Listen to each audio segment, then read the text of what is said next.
దేవుని వాక్యం చదువుకుందాం. సామెతల గ్రంథం 3వ అధ్యాయము 26వ వచనం. సామెతల గ్రంథము 3వ అధ్యాయము అందరూ తీయండి.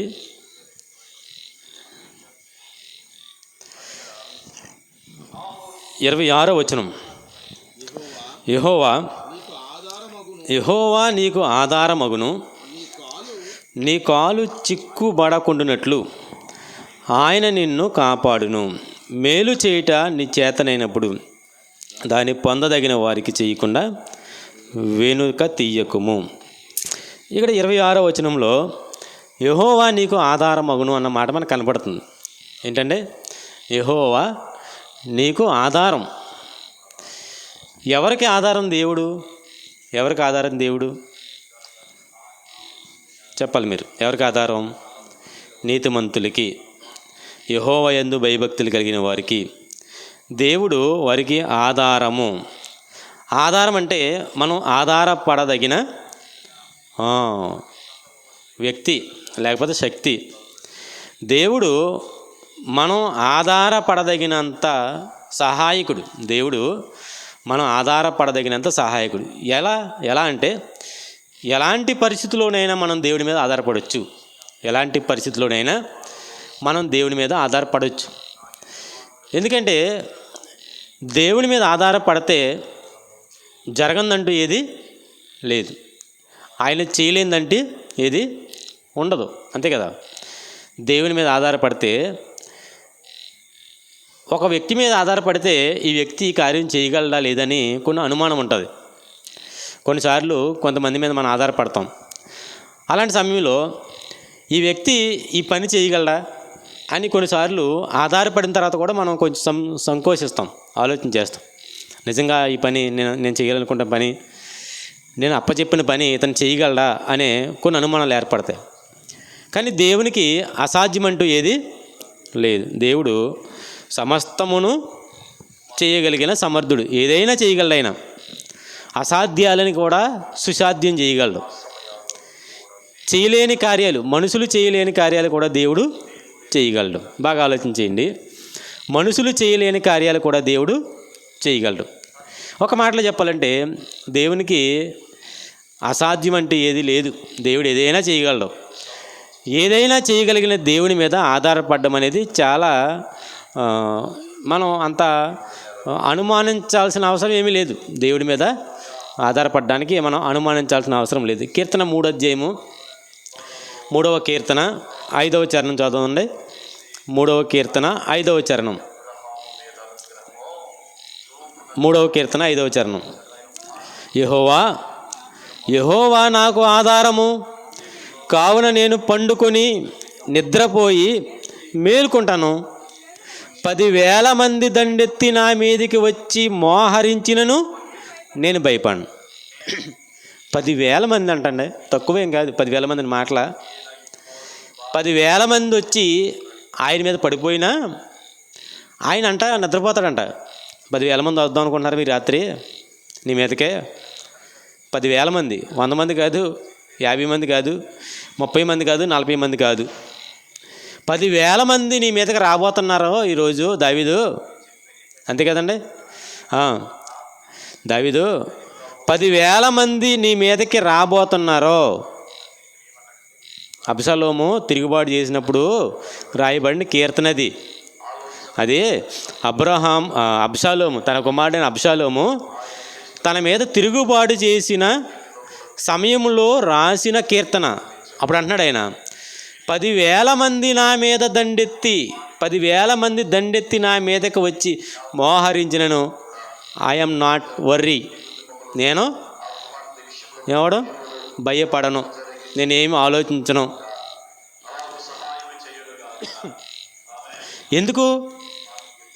ఆయన అంటాడు, నేను పండుకొని నిద్రపోయి మేలుకుంటాను, నాకేం భయం లేదు. ఈ రాత్రి నీ మీదకి 10,000 మంది రాబోతున్నారు దావీదు అంటే నేను పడుకోవాలని ఇప్పుడు వెళ్ళంటాడంటే, నేను పడుకోవాలి, నిద్ర బాగా ఎక్కువ వస్తుంది, నాకు బాగా అలసిపోయాను, పడుకోవాలి, పడుకొని నిద్రపోతాను, నిద్రపోయి లేస్తాను, తెల్లారి లేస్తాను. అదేంటి, ఈ రాత్రి నీ మీద 10,000 మంది రాబోతున్నారయ్యా, ఈ రాత్రి నీ మీదకి 10,000 మంది రాబోతున్నారు. 10,000 మంది ఎందుకు రాబోతున్నారో? నేను చంపేయడానికి. పర్లేదు, వచ్చినా పర్లేదు, నా మీద పడినా పర్లేదు, నేను తిరిగి మేలుకుంటాను. ఎందుకు అంత ధైర్యమానికి?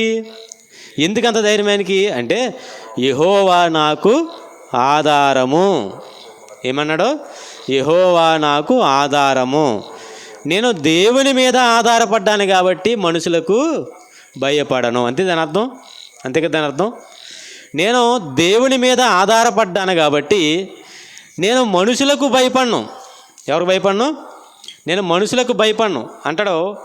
ఏంటయ్యా నీ బలం ఏంటయ్యా అంటారు. చూడండి ఒకసారి 18వ కీర్తన, 18 కాదు 22వ కీర్తన 10వ చరణం. 22వ కీర్తన 10వ చరణం.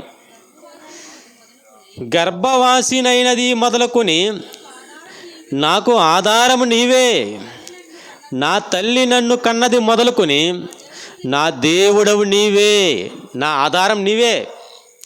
దేవా, ఒకవేళ దావీదుని మనం అడిగితే, దావీదు మహారాజా, నీవు దేవుని మీద ఆధారపడ్డానికి ఏంటి కారణం?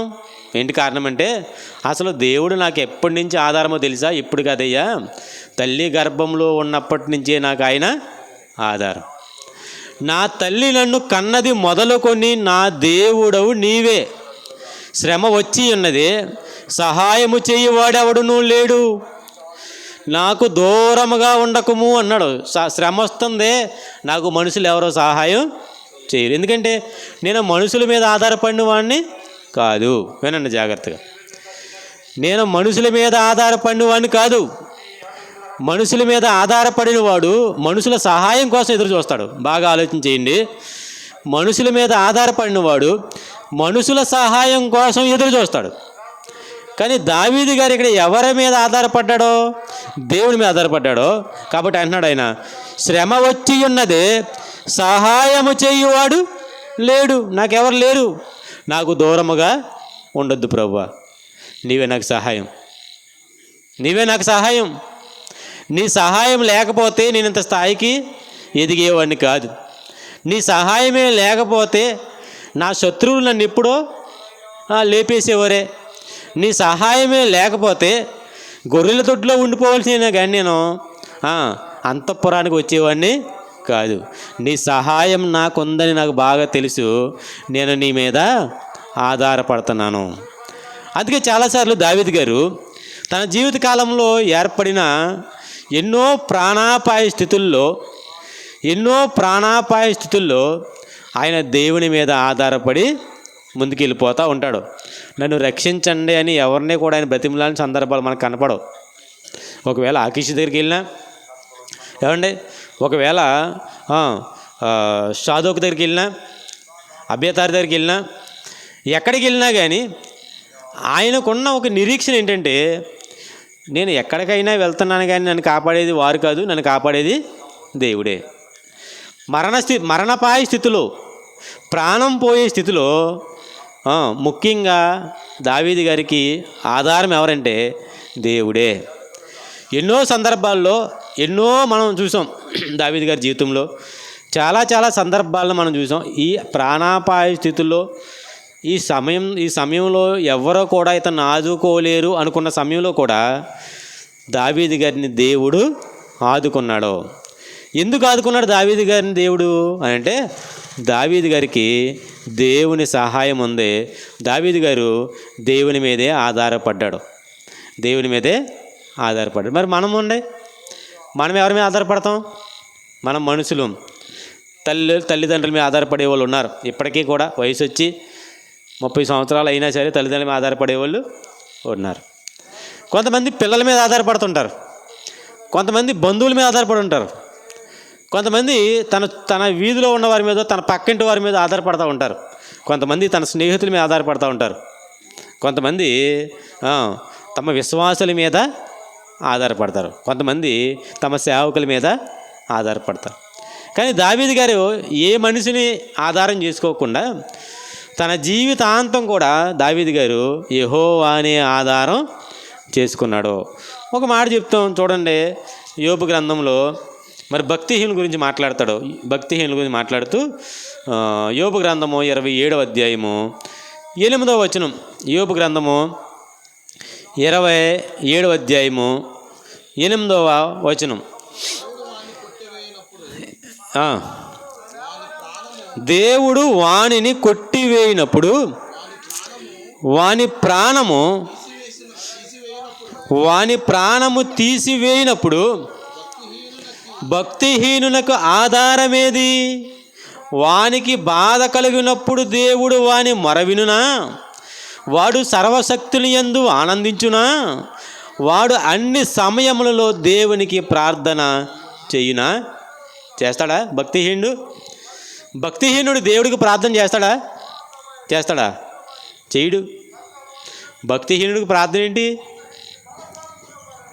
భక్తిహీనుడు ఒకవేళ మొరపెడితే భక్తిహీనుల మొర దేవుడు ఆలకిస్తాడా? ఆలకించడు. భక్తిహీనునికి అసలు ఆధారం ఏది? దేవుణ్ణి ఆశ్రయించిన వాడికి, దేవుణ్ణి ఆధారం చేసుకొనని వానికి తన మరణం లేకపోతే దేవుడు వానిని కొట్టివేయినప్పుడు, వాని ప్రాణము తీసివేయినప్పుడు భక్తిహీనునికి ఆధారం ఏదండి? ఎక్కడికి వెళ్ళిపోతాడు? చనిపోయే సమయానికి నాకు దేవుడు ఉన్నాలే, నేను దేవుని చెంతకు వెళ్ళిపోతానులే అని అనడానికి ఆస్కారం ఉంటుందని భక్తిహీనునికి ఉండదు. అందుకే అన్నాడు, భక్తిహీనునికి ఆధారం ఏంటి? నాకైతే నా దేవుడు యెహోవా ఆధారం. యోబు గారికి ఏంటి? దావీదు గారికి ఏంటి? నా దేవుడు నాకు ఆధారం. దేవుడిని ఆధారంగా చేసుకున్న భక్తులు ఎందరో ఉన్నారు. కానీ భక్తిహీనులు దేవుణ్ణి ఆధారం చేసుకోలేదు. పిల్లలు చూడండి, పిల్లలు ఎప్పుడూ కూడా తల్లిదండ్రుల మీద ఆధారపడతారు. మనంతా తెలుసు. పిల్లలు ఎదిగే క్రమంలో వరకు పెళ్ళిళ్ళు అయ్యి సంసారం ఏర్పడేంత వరకు కూడా పిల్లలు తల్లిదండ్రుల మీద ఆధారపడతారు. చిన్ననాటి నుంచి ఆకలేస్తే తల్లి పాలు ఇవ్వాలి. అది ఎవరి మీద ఆధారపడడం? తల్లి మీద ఆధారపడడం. ఎదిగాడు పిల్లవాడు, ఏదైనా అవసరత ఉంది, ఎవరి దగ్గరికి వెళ్తాడు? తండ్రి దగ్గరికి వెళ్తాడు. నాన్న నాకు అది కావాలి, నాన్న నాకు ఒక పుస్తకం కావాలి, నాన్న నాకు ఒక డిక్షనరీ కావాలి, లేకపోతే మరొక వస్తువు కావాలి. బాగా ఎదిగాడు, వయసు వచ్చింది, కాలేజీకి వెళ్తున్నాడు. ఇప్పుడు అంటాడు, నాన్న నాకేం కావాలి? నాకేం కావాలి? బండి కాదు, ఫోన్ కావాలి. నాకు ఫోన్ కావాలంటాడు. నీకు ఫోన్ కావాలి, ఎవరు కొనాలి ఇప్పుడు? నాన్న కొనాలి. నాన్న నాకు బండి కావాలి, నాన్న నాకు మరొకటి కావాలి. దేనికోసమైనా పిల్లలు ఎవరి మీద ఆధారపడతారంటే తల్లిదండ్రుల మీద ఆధారపడతారు. దేవుడే నాకు తండ్రి అనుకున్నప్పుడు ప్రతి వారు దేవుని మీద ఆధారపడతారు. మనుషులు ఎందుకు దేవుని మీద ఆధారపడలేకపోతున్నారో ఆలోచించేయండి. నేను కూడా చెప్తాను. మనుషులు ఎందుకు దేవుడి మీద ఆధారపడలేకపోతున్నారంటే దేవుడు నా తండ్రి అనే ఆలోచన వారికి లేదు. దేవుడు నన్ను కలుగు చేశాడు అన్న ఆలోచన వారికి కలగలేదు. దేవుడే నన్ను పుట్టించాడు, దేవుడే నా ఉనికికి కారణం, నేను ఈ భూమి మీద జీవం కలిగి చలిస్తున్నాను, బ్రతుకుతున్నాను, నడుస్తున్నాను, మాట్లాడుతున్నాను, ఇలా నా ఉనికి భూమి మీద జరుగుతుందంటే దానికి ఆధారం దేవుడే, దానికి కారణం దేవుడే అని అనుకోలేదు. కాబట్టి భక్తిహీనులు దేవుడి మీద ఆధారపడలేకపోతున్నారు. నిజంగా భక్తిహీనులకు ఆధారం లేదు. భక్తిపరులకైతే దేవుడు ఆధారం. ఎందుకంటే ప్రభువా నీవు తప్ప నాకు ఎవరున్నారయ్యా అంటాడు భక్తుడు. ప్రభువా నీవు తప్ప నాకు ఎవరున్నారు? నీవే నాకు ఆధారం, నీవు లేకపోతే నేను లేను అంటాడు. యేసుక్రీస్తు ప్రభులు వారు ఈ లోకంలో ఉన్న కాలంలో ఒక ప్రార్థన నేర్పించారు. మనకు తెలుసు కదండి, పరలోక ప్రార్థన అంటారు. మనకి పరలోక ప్రార్థన ఒక ప్రార్థన ఉంటుంది. చూడండి, మత్తయి సువార్త 6వ అధ్యాయము, మత్తయి సువార్త 6వ అధ్యాయము 5వ వచనం. మరియు మీరు ప్రార్థన చేయనప్పుడు వేషధారుల వలె మనుషులకు కనబడవలెనని సమాజ మందిరములలోనూ వీధుల మూలలోనూ నిలిచి ప్రార్థన చేయటం వారికి ఇష్టము. వారు తమ ఫలము పొంది ఉన్నారని నిశ్చయముగా మీతో చెప్పుచున్నాను. ప్రార్థన ఉంది. ఆ ప్రార్థన మీరు వేషధారుల వలె చెయ్యొద్దు. వేషధారులు చేసే ప్రార్థన ఎలా ఉంటుంది అని ఆయన వివరించాడు. అలాగే నీవు ప్రార్థన చేసేటప్పుడు నువ్వేం చేయాలి అన్నాడంటే, నీవు ప్రార్థన చేయనప్పుడు నీ గదిలోకి వెళ్ళి తలుపు వేసి రహస్యమందున్న నీ తండ్రికి ప్రార్థన చెయ్యము. అప్పుడు రహస్యమందు చూచు తండ్రి నీకు ప్రతిఫలమిచ్చును. దేవునికి ప్రార్థన చేయండి. ప్రభువు చెప్తున్నాడు, యేసయ్య చెప్తున్నాడు, దేవునికి ప్రార్థన చేయండి. ఎలా ప్రార్థన చేయాలి? సాధారణంగా మీకు ఏదైనా అవసరం ఉంటే ఎవరినైనా ప్రార్థన చేయమని అడుగుతారు, కానీ మనం ప్రార్థన చేసుకునే కెపాసిటీ అనేది మనకి లేదు. అలా లేకుండా జరిగిపోయిందంటే కారణం, అలా లేకుండా చేశారండి. చాలామంది ఏం చేశారంటే, వారికి వారుగా దేవుణ్ణి గోజాడి అడిగి పొందే స్థాయి నుంచి, మీరు కాదు మేము ప్రార్థన చేస్తాం, మీకోసం మేము ప్రార్థన చేస్తాం, కాబట్టి మీరు ప్రార్థన చేయవలసినంత అవసరం ఏమీ లేదు, మీకు ఏమన్నా అవసరమైతే మాకు ఇవ్వండి కానుకలు, మేము ప్రార్థన చేస్తాం అన్నట్టుగా, మేము ఉన్నాం ప్రార్థన చేయడం కోసం, మీకోసం కన్నీరు విడిచి ప్రార్థన చేయడం కోసం మేము ఉన్నాం అని వారు ప్రార్థన చేయడం మొదలెట్టారు. మనకు ప్రార్థన నేర్పించకుండా. ఓ మాట అంటాడు యోహాను శిష్యులు, యేసయ్య శిష్యులు అంటారు, ప్రభువా, అదే ఆ సందర్భం అదే లోకస్వార్త ఉంటుంది ఆ మాట. ఏమంటాడంటే, ప్రభువా,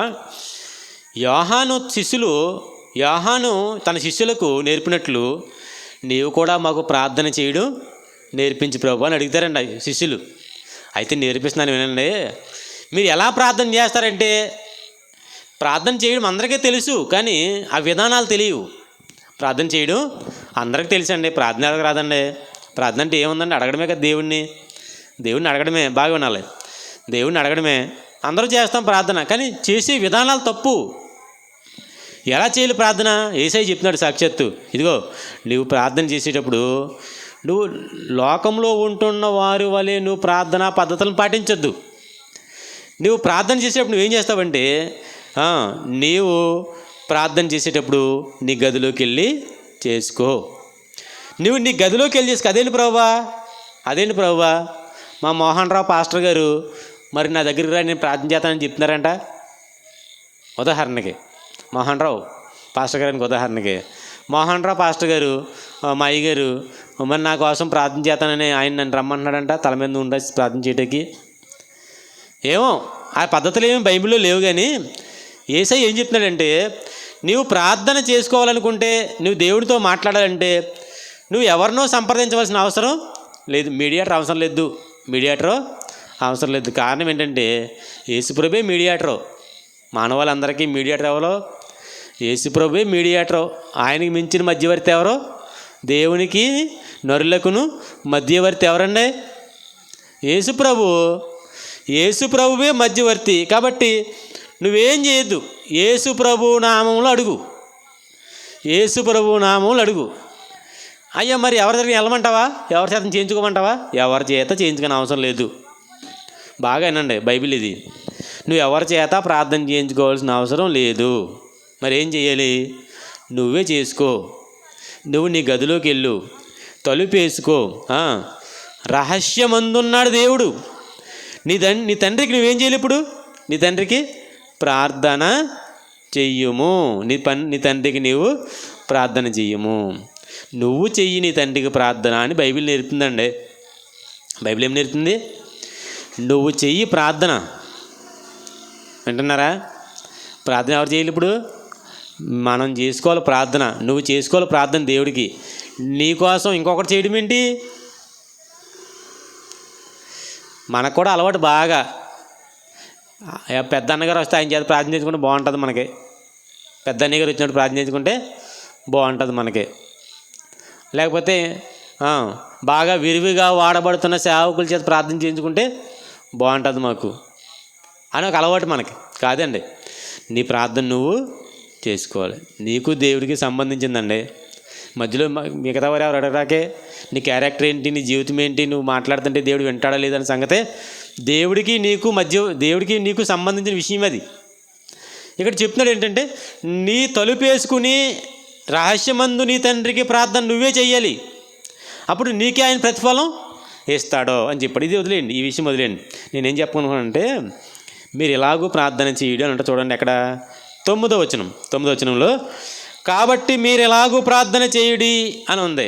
పరలోకమందున్న మా తండ్రి, నీ నామము పరిశుద్ధపరచబడును గాక, నీ రాజ్యం వచ్చుగాక, నీ చిత్తము పరలోకమందు నెరవేరుచున్నట్లు భూమి యందును నెరవేరును గాక, మా అనుదినాహారము నేడు మాకు దయచేయము, మా రుణస్థులను మేము క్షమించిన ప్రకారము మా రుణములు క్షమించుము, మమ్మల్ని శోధనలోనికి తేక దుష్టు నుంచి మమ్మల్ని తప్పించుము అన్నాడా. పరలోక ప్రార్థన అంటారు దీన్ని. కొన్ని సంఘాల్లో, ముఖ్యంగా లూథరన్ సంఘాల్లో, మెథడిస్ట్ సంఘాల్లో, ఇలాంటి సంఘాల్లో పరలోక ప్రార్థన అనే ప్రార్థన పేరుతో చదువుతారండి. మంచిది, మంచి పద్ధతి, పురాతనమైన పద్ధతి. ఇది దేవుడు చెప్పిన పద్ధతి, చెప్పలేని పద్ధతి ఏం కాదు కదా. ఇలా చెప్పడం తప్పు అని అనట్లేదు, మంచిది. ఏమి నేర్పించాలనుకున్నాడు ప్రభు ఇక్కడ మనకి? ఏం నేర్చుకోవాలి? సంఘం, సహవాసం. మా అనుదిన ఆహారం నేడు మాకు దయచేయమని ఉంటుంది ఆ పదం అక్కడ. మా అనుదిన ఆహారం నేడు మాకు దయచేయము అంటే ఏంటి అర్థం? నీకు లేదా, అన్నం లేదా? ఈ ప్రార్థన అందరూ చేస్తారు. నేను తప్పు పట్టట్లేదు, దీన్ని వివరిస్తున్నాను, జాగ్రత్తగా ఆలకించాలి. పరలోక ప్రార్థన చెప్పడం తప్పు కాదండి, మంచిదే, చాలా మంచిది. ఎందుకంటే ప్రభువు నేర్పిన ప్రార్థన అది. కొత్త పద్ధతులు వచ్చేసి ఈ మధ్యకాలంలో క్రైస్తవ్యంలోకి. ఇది పాత పద్ధతే. ఇప్పుడు లూథరన్స్ కానీ మిగతా సంఘాలు చెప్పాను కదా పేర్లు, మెథడిస్ట్, ఈ సంఘాలు పాత పద్ధతి, ఇది పురాతనమైన పద్ధతి. ఇది తప్పు అని చెప్పట్లేదు. కానీ ఈరోజు సంఘాల్లోకి, సహవాసాలకి కొత్త పద్ధతులు వచ్చేసాయి. కొత్త పద్ధతులు మనం చెప్పాను సువార్తల్లో, అభినదాబు ఇంట్లో నుంచి కొత్త బండి ఎక్కించారంట దేవుని మందసాన్ని. దేవుని మందసం కొత్త బండి ఎక్కిందంట. ఈ రోజుల్లో కూడా కొత్త బండ్లు ఎక్కుతున్నాయి. కొత్త బండ్లు కదండి, కొత్త బండ్లు అంటే కొత్త పద్ధతిలో. ఎవడో ఎప్పుడూ చేయలేని కార్యక్రమం ఇవాళ చేస్తాం మనం. అది అర్థం ఏంటి? కొత్త బండి ఎక్కించాం క్రైస్తవ్యాన్ని. విశ్వాసులు ఏం చేసాం ఇప్పుడు? ఈరోజు మనం కొత్త బండి ఎక్కించాం. ఉదాహరణకి మనం హెబ్రోన్ వాళ్ళు క్రిస్మస్ చేస్తారా? చెయ్యరు. ఇప్పుడు మనం హెబ్రోన్ వాళ్ళం, మనకి ఎప్పటి నుంచో కుదరంటారు నువ్వు. మన హెబ్రోన్ వాళ్ళం, మనకి మన సహవాసంలో అసలు క్రిస్మస్ చేసే ఆనవాయితీ లేదు. ఈరోజు నేను ఎలాగ ఈది కూడా గట్టి సువార్త అని చెప్పి హ్యాపీ క్రిస్మస్, మేరీ క్రిస్మస్ అని చేశాను అనుకోండి, చిన్న చిన్న కొవ్వొత్తులు వెలిగించి మీ అందరి చేత పాటలు పాడుతాను అనుకోండి, అంటే అర్థం ఏంటి? యెహోనాదాబు కొత్త బండి ఎక్కించినట్టు ఎక్కించిన కొత్త బండి మిమ్మల్ని. కొత్త బండి, కొత్త పద్ధతుల వైపు క్రైస్తవ్యాన్ని మళ్లించడం, కొత్త పద్ధతుల్లోకి క్రైస్తవులను తీసుకెళ్ళడం, ఇదే కొత్త బండి ఎక్కించడం. అది ఆశీర్వాదమా? కాదు. కాబట్టి ఇది పురాతనమైన పద్ధతి. ఏది? మీరు ఎలాగో ప్రార్థన చేయుడి పరలోకమందున్న మా తండ్రి అన్న ప్రార్థన, ఇది పురాతనమైనది. దీన్ని పాటించవచ్చు, తప్పేం కాదు. దీంట్లో ఒక మంచి మేలుకరమైన విషయం నేర్పుతున్నాడు. ఏంటంటే, మా అనుదినాహారము నేడు మాకు దయచేయి, మా అనుదినాహారం నేడు మాకు దయచేయి ప్రభువా అని అడుగుతున్నాడండి. అంటే అర్థం ఏంటి? అన్నం లేదా? అన్నం లేకుండానే ప్రార్థన చేద్దామనుకున్నారు మీరు? ఇంట్లో బియ్యం లేవా? అన్నం వండుకోలేదా? సాయంకాలం ఇప్పుడు ఈ టైం అయిందండి, మామూలు జనరల్గా మనం ప్రార్థన పెట్టుకున్నాం, మంచిది. చివరిలో ఒకవేళ ప్రభువా నీ చిత్తం పరలోకమందు నెరవేరినట్టు భూమి యందు నెరవేరును గాక, మనుదిన ఆహారం నేడు మాకు దయచేయి అని అన్నాను అనుకోండి, ఆల్రెడీ భోంచేసి వచ్చేసాను. నేను ఆల్రెడీ భోంచేసి బయలుదేరి వచ్చి కూర్చున్నాను.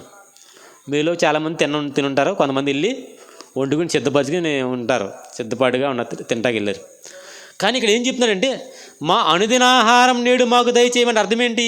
అంటే అర్థం ఏంటంటే, మేము నీ మీద ఆధారపడుతున్నాం. వండుకున్నాం రైటే, లేకపోతే ఉన్నాయి మా ఇంట్లో రైటే, కానీ వాటిని తినడానికి కావలసిన సమయం కానీ, ఆయుష్ కానీ, ఆరోగ్యం కానీ మాకు నువ్వు ఇవ్వాలి. వండుకున్న కొండల దగ్గరికి వెళ్ళకుండా చచ్చిపోయిన ఎంతమంది లేరండి? కొండల దగ్గర వండుకున్న కొండలు ఇంట్లోనే ఉన్నాయి, చచ్చిపోయిన ఎంతమంది లేరు? ఆ పూట ఆహారం తినాలని వండుకున్న ఆహారం తినకుండా చచ్చిపోయిన చాలామంది ఉన్నారు. మరి ఏంటయ్యా అంటే, నువ్వు దేవుని మీద ఆధారపడాలి అని నేర్పుతున్నాడు మనకి ప్రభు. ఇక్కడ నువ్వు దేవుని మీద ఆధారపడాలి. ప్రభువా మేము వండుకున్నాం, కానీ అది తినడానికి లేకపోతే మా అనుదిన ఆహారం మాకు దయచేయమంటే ఇంట్లో ఉంది, శరీరంలోకి రావాలి. ఇప్పుడు తినాలంటే నీకేం కావాలి? శక్తి కావాలి, బలం కావాలి, ఆరోగ్యం కావాలి, ఆయుస్సు కావాలి. లేదు పోనీ వదిలే, ఇది కాదు, ఇంకొకటి ఏదైనా ఉంది అర్థం ఉంది. ఏంటంటే ఇదిగో ప్రభువా, మనుషుడు రొట్టె వలన మాత్రము జీవించడు కానీ దేవుని నోట నుండి వచ్చి ప్రతి మాట వలన జీవిస్తాడు. మనకుంటే బతుకుతాం అనుకుంటాం కాదు, మనకుంటే కాదు, మనకు లేకపోయినా బతుకుతాం, మనకు లేకపోయినా బతుకుతాం. ఇశ్రాయేలీయులు అరణ్యంలో అలా నడుచుకుంటూ వెళ్తున్నారు, కనాను ప్రయాణంలో ఉన్నారు. ఈ కనాను ప్రయాణంలో వారు నడుచుకుంటూ వెళ్తున్న ఈ కాలంలో వారు ఏ దినపు ఆహారం ఆ దినమే కూర్చుకునేవారంట. ఈ దినం అంతే, ఈ రోజుకి ఆహారం కూర్చుకునేవాడు. మళ్ళీ రేపటి దినం కోసం ఈరోజు కూర్చుకుంటే ఉంటుందా? కుళ్ళిపోద్ది. అర్థమవుతుందా? ఏ రోజు ఆహారం ఆ రోజే కూర్చుకునే పూరేడులు అన్నాడు. పూరేడులు ఎక్కువ కూర్చుకున్న వాడికి తక్కువ లేదు, తక్కువ కూర్చున్న వాడికి ఎక్కువ కూర్చున్న వాడికి ఎక్కువ కాలేదు, తక్కువ కూర్చున్న వాడికి తక్కువ కాలేదు, సమానం ఎంత కూర్చుకున్నా సరే. మా అనుదిన ఆహారం నేడు మాకు దయచేయము. దేవుని మీద ఆధారపడాలి, దేవుని మీద ఆధారపడాలి అని చెప్పడానికి ఈ మాట చెప్పాడండి. దేవుని మీద ఆధారపడాలి. ఒక మన్నా మనం చూస్తుంటే మన్నా యెహోషువ గ్రంథం 5వ అధ్యాయం 10వ వచనం చదవండి ఎవరైనా. యెహోషువ గ్రంథం 5వ అధ్యాయము 15వ వచనం 10వ వచనం.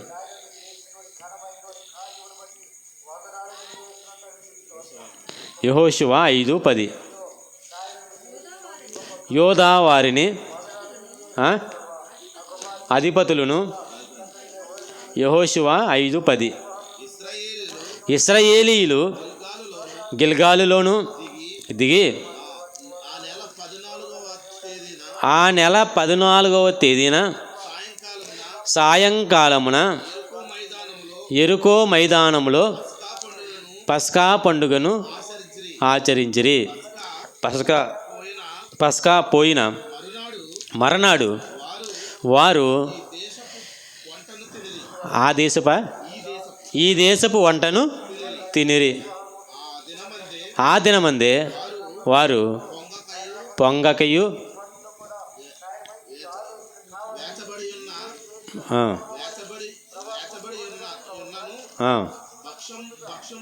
భక్ష్యములను తినిరి. మరునాడు వారు ఈ దేశపు పంటను తినుచుండగా మన్నా మానిపోయెను. అటు తర్వాత ఇశ్రాయేలీయులకు మన్నా దొరకకపోయెను. ఆ సంవత్సరమున వారు కానాను దేశపు పంటను తినిరి. ఆధారం.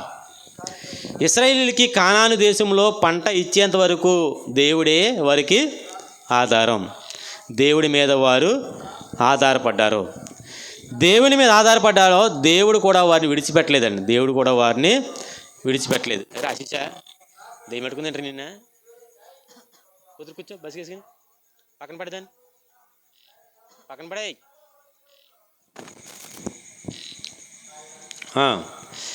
ఆ దేశపు పంటను తిన్నారంట. ఎప్పుడైతే ఆ దేశపు పంట తిన్నారో అంటే మన్నా మీద ఆధారం పడకుండా ఉండే సమయానికి, లేకపోతే ఇశ్రాయేలీయులు కనాను దేశానికి వచ్చేసిన తర్వాత వారు దాంట్లో స్థిరపడిపోయిన తర్వాత ఆ పంటలు తినే సమయానికి మన్నా అనేది ఆగిపోయింది. ఈ 40 సంవత్సరాల పాటు వారు ఎవరి మీద ఆధారపడ్డారు? ఇప్పుడు దేవుని మీద ఆధారపడ్డారండి. దేవుని మీదే ఆధారపడ్డారు, ఇంకెవరి మీద ఆధారపడలేదు. దేవుని మీదే వారు ఆనుకున్నారు. మనం కూడా మన జీవితాల్లో మనం ఎవరి మీద ఆధారపడాలి? దేవుని మీద ఆధారపడాలి. ఎవరి మీద ఆధారపడడానికే వీల్లేదు. ఎవరి మీద ఆధారపడతాం? ఎవరి మీద ఆధారపడినా వారు మోసం చేస్తారు. ఎవరి మీద ఆధారపడినా వారు కలకాలం మనతో ఉండరు. తల్లిదండ్రుల మీద ఆధారపడితే తల్లిదండ్రులు ఉంటారా? బిడ్డల మీద ఆధారపడితే బిడ్డలు ఉంటారా? లేదు. మరి ఎలా నీ జీవితం? ఏంటి నీ జీవితం? ఎవరి మీద ఆధారపడతావు అని అంటే దావీదు గారు అన్నట్టుగా ఇందాక చెప్పాను 22వ కీర్తనలో, నాకు నీవే ఆధారం, నాకు ఆధారం నీవే ప్రభువా, నాకు ఎవరొద్దు, నువ్వు ఉంటే చాలు ప్రభువా. మనం పాటలాడతాం, నీ ఉంటే నాకు చాలు యేసయ్యా అంటాం. నీ ఉంటే నాకు చాలు అంటాం, కానీ దేవుడు ఉన్నాళ్ళే సరిపోద్దని మనకు తృప్తి ఉంటుందండి? తృప్తి ఉంటుందా? ఉండదు. నీ ఉంటే సరిపోద్దని పాట వరకే కానీ నీ ఉంటే సరిపోద్దని క్రియ వరకు మాత్రం ఉండదు. నమ్మకం అనేది క్రియారూపం దాల్చేంత వరకు కూడా ఉండదు. మన పాటలు పాడడానికి చాలా బాగా పాడతాం పాటలు, కానీ పాటల్లో ఉన్న భావాన్ని కూడా కనీసం గ్రహించం. అదొక బోధన సంగతి మనం ఎప్పుడో మర్చిపోయాం.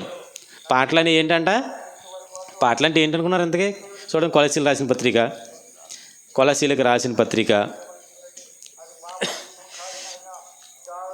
పాటలంటే ఏంటనుకున్నారు ఇంతకీ?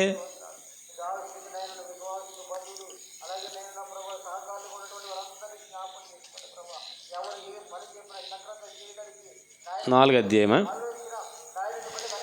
3వ అధ్యాయం. కొలసీలకు రాసిన పత్రిక 3వ అధ్యాయము 16వ వచనం. సంగీతములతోనూ కీర్తనలతోనూ ఆత్మ సంబంధమైన పద్యములతోనూ ఒకనికి ఒకడు బోధించుచు బుద్ధి చెప్పుచు కృపాసహితముగా మీ హృదయములలో దేవుని గూర్చి గానము చేయుచు సమస్త విధములైన జ్ఞానముతో క్రీస్తు వాక్యము మీలో సమృద్ధిగా నివసింపనీయుడి. అంటే అర్థం ఏంటంటే, పాటల ద్వారా బోధ జరగాలి, పాటల ద్వారా బుద్ధి కలగాలి. పాటల ద్వారా ఏం కలగాలి? బుద్ధి కలగాలి, బోధ కలగాలి. కానీ పాటలు ఇప్పుడు మారిపోయినాయి. పాటలు అంటే దేవుడిని ఆరాధన చేయడానికి అనుకుంటున్నారు జనం. పాత నిబంధన తత్వం ఇంకా మనుషుల్లో చావలేదు. కొత్త నిబంధనలో పాట అంటే బోధ అండి. నీకు ఒక మాట చెప్పనా? మోషే గారు ఇంకా చచ్చిపోతారు ఇంకా అనుకున్న కాలంలో మోషే గారితో దేవుడు అంటాడు, మోషే ఒక కీర్తన రాసి ఇశ్రాయేలు నేర్పించంటాడు. మోషే ఒక కీర్తన రాసి వారికి నేర్పించంటాడు. ఎందుకు ఆ కీర్తన? వారు బలపడడానికి, వారు బుద్ధి తెచ్చుకోవడానికి. మంచి మంచి పదాలు ఉంటాయి అందులో. ద్వితీయోపదేశకాండం ఉంటుంది చివరిలో మంచి మంచి పదాలు ఉంటాయి. ఇంతకీ పాట అనగానే మనం ఏదేదో పాడతాం, ఏదేదో చేస్తాం, కానీ పాట అనగానే మనకు బోధ అన్న సంగతే మర్చిపోతాం. పాట అనగానే బోధ. కాబట్టి ఏ పాట అయినా సరే మనకు వినపడుతున్నప్పుడు అందులో ఏదైనా బోధ ఉందా, మనకు వినపడుతుందా అనేది మనం గ్రహించాలి, మనం ఆలోచన చెయ్యాలి. అందుకే చెప్పాను ఇందాక, మనం యెహోవా మీద ఆధారపడాలి. ప్రభువా, నేను పాటల వరకు కాదు, నాకు పాటలు కాదు, అర్థమవుతుంది, వాక్యం అర్థమవుతుంది. ప్రభువా, నేను నీ మీద ఆధారపడదగవలసిన మనిషిని. మనం ఎవరి మీద ఆధారపడినా మన జీవితం అంతంత మాత్రమే. ఒక మనిషి మీద ఆధారపడితే 10 రోజులు, 20 రోజులు, 1 సంవత్సరం, 20 సంవత్సరాలు, బాగా ఆధారపడితే ఒక 60 సంవత్సరాల పాటు ఆధారపడవచ్చు మనిషి మీద. అంతే కదండి? ఒక మనిషి మరొక మనిషి మీద ఆధారపడితే ఒక 60 ఏళ్ల పాటు ఆధారపడచ్చు ఒకవేళ. కానీ 60 ఏళ్ళ తర్వాత జీవితం ఎవరి మీద ఆధారపడాలి? 60 ఏళ్ళ తర్వాత ఎవరి మీద ఆధారపడాలి? అందుకే మనుషులంటేనే నమ్మక ద్రోహులు. ఒక మాటలో వారి మీద అందుకే చెప్తాడు దేవుడు, మనుషులను నమ్ముకున్నట్టు కంటే యెహోవాను ఆశ్రయించుట మేలు. మనుషులను నమ్ముకోవద్దు. మనుషులు ఎందుకంటే ఇవాళ నీతో మంచిగా ఉంటారు, రేపొద్దు నీతో మంచిగా ఉండవు. కలిసిమెలిసి బాగా తిరిగిన వాళ్ళు ఈరోజు ఇడిపోయిన ఎంతమంది లేరండి? ఒక అరుగు మీద కూర్చొని మాట్లాడటం ఎంతమంది మాట్లాడుకోవట్లేదు ఇప్పుడు? చెప్తున్నాను ఉదాహరణకి. నీవేనా సర్వస్వం అనుకుని జత తిరిగిన ఎంతమంది అండి ఇడిపోయారండి ఇప్పుడు? మన ఇద్దరం కలిసి ఫోటో దిగారా, రామ స్టూడియోకి వెళ్ళాను, రామ స్టూడియోలో ఫోటో దిగారు. రామ స్టూడియోలో ఫోటో దిగితే రామ స్టూడియోలో ఫోటో 100 ఇద్దరు కలిసి లేరు. ఏం చెప్తారు ఇప్పుడు? ఫోటోలు ఉంటారు, స్టూడియోలో ఫోటోలు ఉంటాయి కదా, జతగాలు ఉంటారు. వాళ్ళిద్దరు అక్కడ కలిసి ఉన్నారు, కానీ ఇక్కడ కలిసి లేరు. మనుషులు ఎక్కువ కాలం కలిసి సహవాసం చేయలేరు. మనిషి మరొక మనిషితో ఎక్కువ కాలం కలిసి కాపురం, భార్యకి ఇసుకొచ్చేద్దని భర్త మీద కొన్నాళ్ళు కాపురం చేసిన తర్వాత, ఈ మొదనట్టినోడితో నేను సహించలేకపోతున్నాను అంటది కదా, నేను ఏగలేకపోతున్నాను ఇడుతు అంటది. భర్తకి భార్య అంటే కొన్నాళ్ళకి చిరాకు వచ్చేద్ది. ఈ ముసలి దాంతో కాపురం నేను చేయలేను అంటాడు, ఇసుకుపోతాడు. ఇంటికి రావట్లేదంటే కొంతమంది బల్ల మీద పడుకుంటున్నారండి. అంటే ఇంటికి వెళ్తే మా ఆవిడ ఊరుకోవట్లేదు, మన బల్లలే లెగ్గొట్టి అడగండి, ఎరా వెళ్తలేదు ఇంటికి అడగండి. అంటే కుదరదో, ఊరుకోదు అక్కడ. అదేంటి కొత్తల్లో మరి సాయంకాలం అయితే ఇంటికి వెళ్ళిపోయేవాడు, చక్కగా మరి ఇద్దరు కలిసి భోజనం చేసి చక్కగా మరి పిల్లలతో పాటు ఉండేవారు. ఇప్పుడు ఏమైందిరా అంటే ఆ వాతావరణం ఇప్పుడు లేదండి.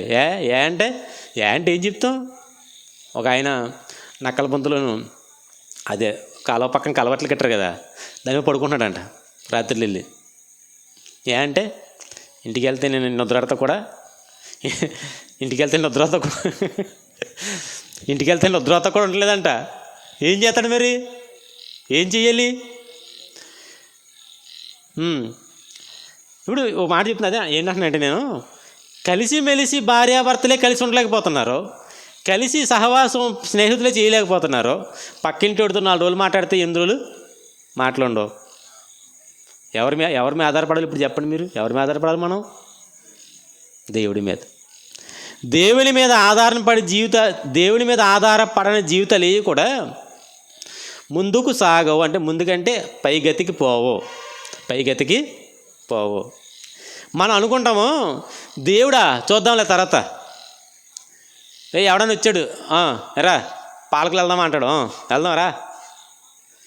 పాలకోళ్ళు వెళ్ళినోడు నీతో కలకాలం ఉండడు, వాడి మీద నువ్వు కలకాలం ఆధారపడి ఉండలేవు.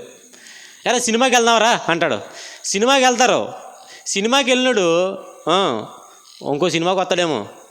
ఎప్పుడైనా నీకు అవసరం అయ్యండి వాడి మీద ఆధారపడాలనుకుంటే వాడు నిన్ను ఆధారపడడానికి అవకాశం ఇవ్వడు.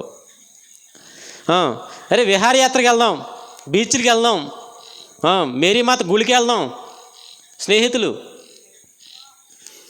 వాడు పిలిచాడు వెళ్ళకపోతే బాగోదు అంటాడు. ఇప్పుడు ఏమంటాడు? వాడు పిలిచాడు వెళ్ళకపోతే బాగోదు. మరి దేవుడు కూడా పిలుస్తున్నాడు. దేవుడు ఏమంటున్నాడు? మన పాటలు ఉంటాయి, రండి రండి యేసుని యొద్దకు రమ్మనుచున్నా. పిలుస్తున్నాడు ఆయన పిలుస్తున్నాడు. ఆడెవడో పిలిచిన ఆడుకోడిల్లో మరి దేవుడు పిలిచాడు. సమస్తమైన ప్రయాసపడి భారం మోసుకుని సమస్త జనులారా నా యొద్దకు పిలిచాడు. పిల్లలేదండి. దేవుడు పిలిచిన రారేంటండి బాబు మనుషులు. కొంతమంది పిలవకపోయినా పెళ్ళికి వెళ్ళిపోతున్నారంట. కొంతమంది పిలవకపోయినా సరే భోజనాలకు వెళ్ళిపోతున్నారంట. పిలవకపోయినా భోజనాలకి వెళ్తున్నావు, పిలవకపోయినా పెళ్ళికి వెళ్తున్నావు, పిలవకపోయినా వెకేషన్స్కి వెళ్తున్నావు, పిలవకపోయినా పేరెంటాలకి వెళ్తున్నావు, పిలిచినా సరే దేవుడు పిలిచినా సరే రాట్లేదు. ఓ భక్తుడు అంటాడు, దేవుడు పిలుస్తున్నా రావట్లేదు, దేవుడు ఎంత పిలిచినా రావట్లేదు అంటాడు. ఒక మంచి పాట ఒకటి ఉంటుంది, ఎంత చెప్పినా మనుషులు వినట్లేదు, ఎంత పిలిచినా రావట్లేదు. ఎక్కడికి వెళ్ళిపోతారంటే ఆహ్వానం లేని లోకానికి వెళ్ళిపోతారు. పిలవలేని పేరంటానికి వెళ్ళినట్టుగా ఎక్కడికి వెళ్తారు వీడు? అప్పుడు అంటారంట, ఉదాహరణకి ఎవరైనా పిలవకోకుండా పెళ్ళికి వెళ్ళారంటే అప్పుడు ఏమంటారు చెప్పండి? అరే నువ్వు వచ్చావా అంటారా? నువ్వు వచ్చా అంటే వాళ్ళు కాదు, వేరొక నువ్వు వచ్చావా అంటే నిన్ను పిల్లలేదు కదా, నువ్వు వచ్చావా అని అంటారు. పిలవబడని చోటుకి వెళ్తే ఏమంటారు ఒకసారి చూడండి. పాతాళంకి వెళ్తే యెషయా గ్రంథం 14 అధ్యాయం.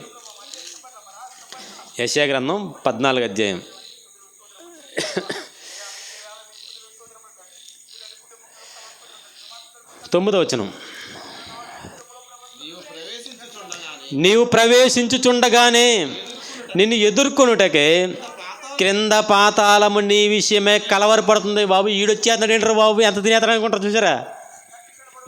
కొన్నిసార్లు పెళ్ళిళ్ళకి వెళ్ళినప్పుడు బడా బాబులు వెళ్తారు కొంతమంది. అడుగు వేస్తుంటే ఉంటుంది పెళ్ళి, అదే యజమాని ఉంటారు, విందు యజమాని అంటారు కదా, అవి బాబు వీడు వస్తున్నారా బేసిని ఖాళీ, వీడు వచ్చాడంటే మొత్తం తోడేస్తారు, వీడు కూర బకెట్లంతా లాగేస్తారు వీడు అనుకోరా. అలాగా పాతాళం కలవరపడిపోతుందంట. నువ్వు వస్తుంటే నీవు ప్రవేశించుచుండగానే నిన్ను ఎదుర్కొంటకే కింద పాతాళము నీ విషయమై కలవరపడుచున్నది, అది నిన్ను చూచి ప్రేతలను రేపుచుంది. ఆడు వచ్చేస్తున్నాడు చూడండి అంటదంట. ఆడు వచ్చేస్తున్నాడు చూడండి, కిందకు ఉంటుంది. నీవును మా వల్లి అంటే చూడండి. వారి సింహాసనం నుండి లేపుచున్నది. వారందరూ నిన్ను చూచి నీవు మా వలె బలహీనవైతివా, నీవును మా బోటి వాడివైందువా నీవును మా బోటి వాడివైతివా అందరూ ఏం చేస్తారంట? నువ్వు వచ్చేస్తున్నావా అంటారంట. కాబట్టి మనం ఆలోచన చేస్తుంటే మనుషులు పిలవబడని ప్రదేశాలకి వెళ్ళిపోతున్నారు, పిలిచిన చోటికి మాత్రం రాలేకపోతున్నారు. దేవుడు పిలుస్తున్నాడు, రండి సమస్తమైన భారం మోసుకొనిచున్న సమస్తమైన మనుషులారా, నేను మీకు విశ్రాంతి కలగజేస్తాను, మీరు రండి, నా కాడి తేలిక, నా భారం చాలా సులువు, ఏముండదు నా పని అంటే. ఏముంటుందండి దేవుడి పనికి వస్తే? ఏముంటుందండి? అప్పుడు ఇదివరకు కాలంలో రే బయటికి వెళ్దాం రారా అని ఫ్రెండ్ అంటే ఆడు కూడా వెళ్తా కష్టం, పాలకులు వెళ్ళాలంటే కష్టం అండి. ఏంటంటే ఓ పక్క ఈడు తొక్కాలి సైకిల్, కష్టమా సంతోషమా? ఇబ్బంది. ఇప్పుడు ఎక్కడికైనా మీరు షాపింగ్ ఏదైనా బిర్యానీ తింటాకి అక్కడికి వెళ్ళాడు ఫ్రెండ్ రమ్మంటే, ఓ రోజు బిల్లు నువ్వు కట్టాలి, రోజు బిల్లాడు కడతాడు, షేర్ చేసుకోవాలి. కష్టమా సంతోషమా? కష్టం. ఎక్కడికి వెళ్ళినా సరే ఇబ్బందులే. కానీ దేవుని పనికి వస్తే ఇబ్బంది ఉందా? చక్కగా వస్తారు, చక్కగా కూర్చుంటాం బైబిల్ వేసుకుని, చక్కగా సేవకులు మాటలు చెప్తారు, చక్కగా విని లేచి వెళ్ళిపోతుంది. ఎందుకని అసలు ఏం కష్టం ఉందండి ఇందులో? చాలా తేలికంటే దేవుని పని. మనం కూడా సువార్తలకు వెళ్తాం, ఏం కష్టం అంటే ఆ రోజు మనం పని మనుషులు వెళ్ళడం కష్టం అంతే. మిగతా భారమైనది మన భుజాల మీద ఏమన్నా 100 కేజీలు రాడిపెట్టి నువ్వు మొయ్యరా ఊరంతా అని చెప్తారా? లేదు కదా. లేకపోతే నీ మెడకే ఏదైనా గేదె కట్టేసినట్టుగా, ఆవు కట్టేసినట్టుగా కాలుకి బంధకం కడతారు కదండి, గుదిబండ కట్టేసి నువ్వు నడువు ఇప్పుడు సువార్త ప్రకటన అని చెప్తారా? ఏం లేదండి, అది ఆల్రెడీ ఉండదే, అంత ఇబ్బందులు ఏమి ఉండవే, ఫ్రీ హ్యాపీగా ఉంటుంది. నలుగురితో కలిసి చక్కగా సహవాసంతో ఉంటాం, చక్కగా తిరుగుతాం, ఆనందంగా ఉంటాం, సాయంకాలం వస్తాం, చక్కగా అందరం కూర్చుంటాం, ప్రార్థన చేసుకుంటాం, ఎవరింటికి వెళ్ళిపోతాం, హ్యాపీగా ఉంటుంది. దేవుని సేవ చాలా ఈజీ, నన్ను అడిగితే చాలా ఈజీ. కష్టం అంటే ఏముందంటే కొంతసార్లు మనకి నిందలు అవమానాలు ఎదురవుతాయి, వాటిని తట్టుకొని నిలబడాలి అంతే. ఇక్కడ ఏం చెప్తున్నాడంటే మనం దేవుని మీద ఆధారపడాలి. దేవుడు పిలుస్తున్నాడో, దేవుడు పిలిచే చోటికి మనం రావాలి. దేవుని వాక్యం ద్వారా పిలుస్తున్నప్పుడు ఆయన వాక్యాన్ని అందుకోవడానికి రావాలి. ఒకవేళ మనం ఈ సమయంలో దేవుని సన్నిధికి రాలేకపోతే దేవుని గూర్చిన జ్ఞానం అనేది మనకి తెలియదు. ఎప్పుడైతే మనకి దేవుని గూర్చిన జ్ఞానం తెలీదో ఏమైపోతాం? అజ్ఞానులు అయిపోతాం, తెలియని స్థితిలో ఉంటాం. మనకేమీ తెలియకపోతే మనకి దేవుడు అనేవాడు అర్థం అనేది దేవుడు అర్థం అవడం, దేవుడు అర్థం కాడు. మనకేంటంటే పెళ్ళిళ్ళకి వెళ్ళమంటే సంతోషంగా వెళ్తాం, కానీ ప్రార్థనకి వెళ్ళమంటే సంతోషంగా రాము. మనం ఎక్కడికైనా సంతోషకరమైన ఆనందకరమైన ప్రదేశాలకు వెళ్ళడానికి ఇష్టం, కానీ దేవుని సన్నిధిలోకి వచ్చి దేవుడి సన్నిధిలో కూర్చోవడం అనేది ఇష్టం ఉండదు మనకి. కారణం ఏంటంటే మనం దేవుణ్ణి ఆధారం చేసుకోలేదు. ఒకటే పాయింట్, ఈ పాయింట్ మర్చిపోకండి, మనం దేవుణ్ణి ఆధారం చేసుకోలేదు. ఒకవేళ దేవుణ్ణి ఆధారం చేసుకుంటే నువ్వు నిష్టానుసారమైన జీవితం వైపు నువ్వు మళ్ళవో. నువ్వు దేవుణ్ణి ఆధారం చేసుకుంటే దేవుని సన్నిధికి రాకుండా ఉండలేవు, దేవుని వాక్యం వినబడే చోటికి వెళ్ళకుండా ఉండలేవు.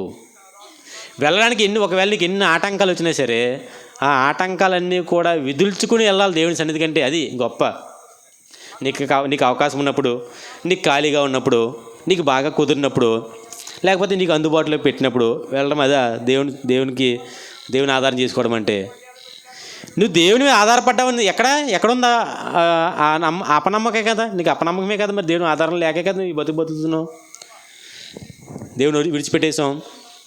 దేవుని మీద ఆధారపడాలి. దేవుని మీద ఆధారపడకపోతే దేవుడు మనకి ఒక మంచి గతిని అనే దాన్ని ఇవ్వలేడు. దేవుని ప్రేమించాలి. దేవుని ఏం చేయాలి? ప్రేమించాలి. 18వ కీర్తన అంటాడు, ఏమంటే తెలుసండి? 18వ కీర్తన 1వ చరణం, 18వ కీర్తన 1వ చరణంలో ఇలా అంటాడు. ఏమంటాడంటే, యెహోవా నా బలమా, నేను నిన్ను ప్రేమించుచున్నాను అన్నాడు. నేను ప్రేమిస్తున్నాను అయ్యా నిన్ను, ఐ లవ్ యూ అన్నాడు. ఏమన్నాడు? నేను నిన్ను ప్రేమిస్తున్నాను ప్రభువా, నేను నిన్ను ప్రేమిస్తున్నాను. మనమో చెప్తాం ఊరులందరికీ love you brother, love you sister, love you mother, love you father, love you my darling, గడిది గుడ్డు, గంగరపోస అని చెప్తాం. భక్తులు ఎప్పుడు కూడా అలా మాట్లాడలేదు. భక్తులు ఎప్పుడు కూడా మనుషుల్ని ప్రేమించలేదు. ఎవరిని ప్రేమించారు? దేవుణ్ణి ప్రేమించారండి. వాళ్ళు నీకు ఏ ప్రేమలు ఉన్నాయి? నీకు అన్నీ ప్రేమలే అంటే ఇష్టాలు. ప్రేమ అంటే ఇష్టమే కదండి, నీకు అన్నీ ఇష్టమే. నేను గుచ్చి చెప్పనవసరం లేదు, మీ గురించి మీకు బాగా తెలుసు. ఎవరికి ఏది ఇష్టమో, మీరు ఎటువైపు వెళ్ళిపోతున్నారో, ఎక్కడ బంధించబడుతున్నారో అదంటే మీకు ఇష్టం, అది అర్థం. దేవుని విడిచిపెట్టేయడానికి, దేవుడి దగ్గర రాకపోవడానికి కారణం ఏంటంటే అయిష్టం. దేవుడు అంటే మీకు ఇష్టం లేదు. దేవుడు అంటే ఇష్టం ఉండాలి, దేవుడు అంటే ప్రేమ ఉండాలి. దావీదు గారు నేను వర్ధిల్తున్నానులే అనుకుంటామో, దావీదు గారు వర్ధిల్లారు, మరి దేవుడు అంటే ప్రేమ అంటే నేను వర్ధిల్తున్నానులే అంట. ఈ లోకంలో ఉన్న వర్ధిల్లు పాటు ఎందుకు పనికిరాదండి, దేనికి పనికిరాదండి. రేపు పొద్దున్న చచ్చిపోతావు, ఈ రాత్రి చచ్చిపోతావు, ఎందుకు నీ వర్ధిల్లు పాటు ఇక్కడ భూమి మీద? ఈ లోకంలో నీ వర్ధిల్లు పాటు, లేకపోతే నీ అభివృద్ధి, నీ గొప్ప స్థాయి, నువ్వు గొప్ప స్థాయికి వెళ్ళిపోవడం, నువ్వు ఉన్నతుడుగా ఉండడం, ఉన్నతురాలుగా ఉండడం ఎందుకు పనికిరాదు ఈ లోకంలో. ఎక్కడికి రా తొందరేంటి, ప్రతిసారి ప్రార్థనలు ఎత్తున్నాను, నువ్వు కొడతాను కడిగి కూర్చో, వెళ్ళండి, తోలు దిగిపోతే ఇచ్చారు.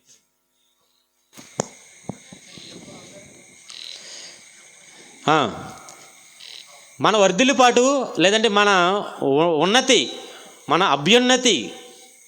నేను ఎవరికి తక్కువ అండి అనుకోవచ్చు మీరు. నేను ఎవరికి తక్కువ అండి, నేను దేని తక్కువ అండి, నాకు ఏది లోటండి, నాకు అన్నీ దేవుడు ఇచ్చాడండి. అది ఎందుకు పనికిరాదు నీకు. ఈ లోకంలో ఒకవేళ లోకంలో ఉన్న సంపదలన్నీ తీసుకొచ్చి నీ ఇంట్లో పెట్టేసినా నీకు ఎందుకు పనికిరాదు. ఎందుకంటే ఒక వ్యక్తితో అన్నాడు దేవుడు, ఈ రాత్రి నీ ప్రాణము అడుగుతున్నారు. 12వ అధ్యాయం లోకాసు వార్త 12వ అధ్యాయం.